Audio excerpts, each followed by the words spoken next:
In this video, we will review how to access Exercise Central from our D2L course site. First, we go up to Links,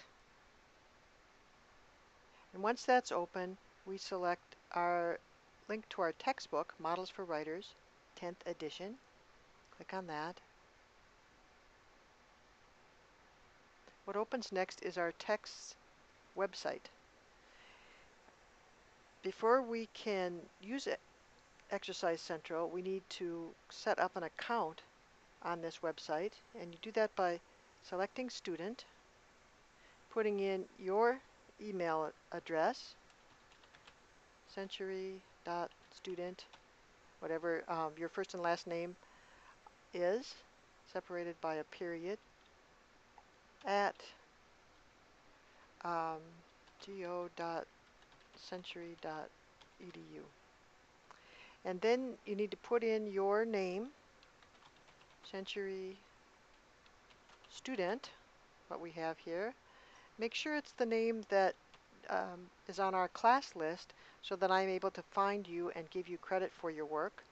For your password, I would use whatever you use then for your Century email. And down here, give yourself the clue, my Century password, so that you can remember that that's what you're using. Now the important thing here, it's all important of course, but it's important to get in my email address correctly so that your scores are reported directly to me and I can give you credit for your work. It needs to be exactly right, otherwise I don't get your reporting. Unlike your email address, mine does not have the GO in it. It's my first name, Lori, period, and my last name, Licken, at century.edu. And then click Submit, and you will get an account. The way to log into it is to use that email address you put in there. So I'm going to put mine in there. Let's see, it's already saved here on my computer, so I'll just click on that. And then the password that I gave myself, which is my email password. Go, and you can see my name is in here then. Welcome, Lori. You have instructor access.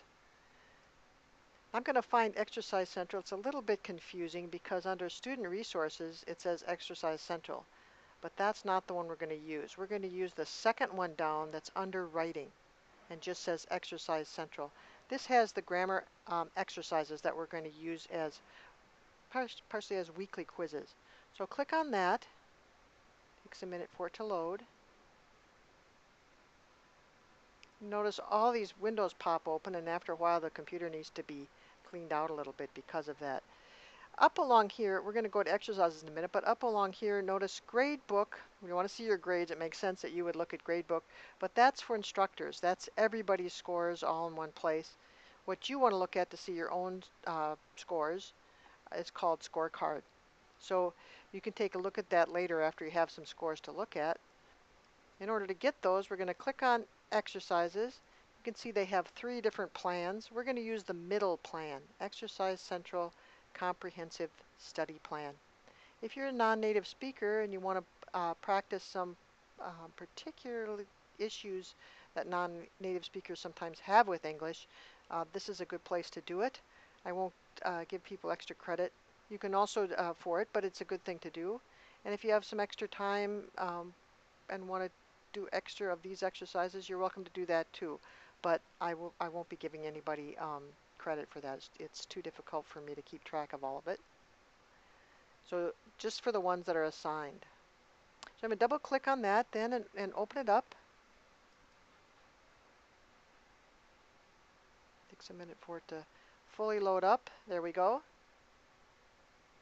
And the way to get an exercise here is to put the exercise number up in this box. I think the first exercise we're going to be doing is number 14. So I just put 14 in the box and it tells me that that is run-on sentences and comma splices. I click on search. It's so much easier than trying to go through all of these content areas to find that exercise.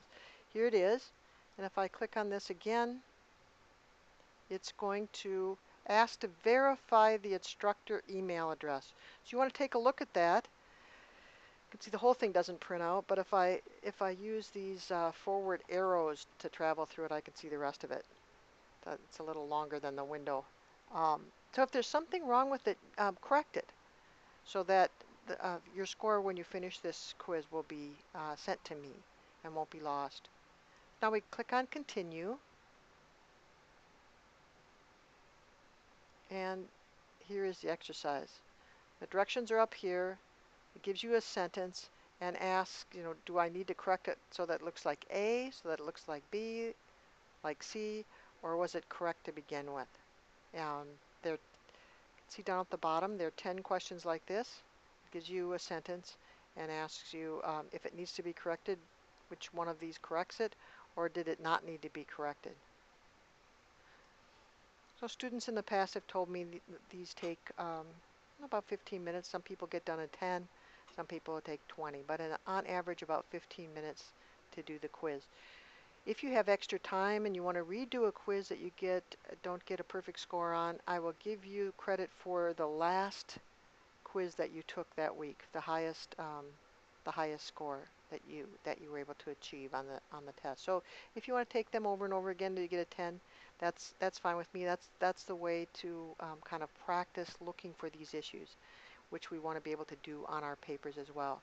So that's Exercise Central, and that's it for now.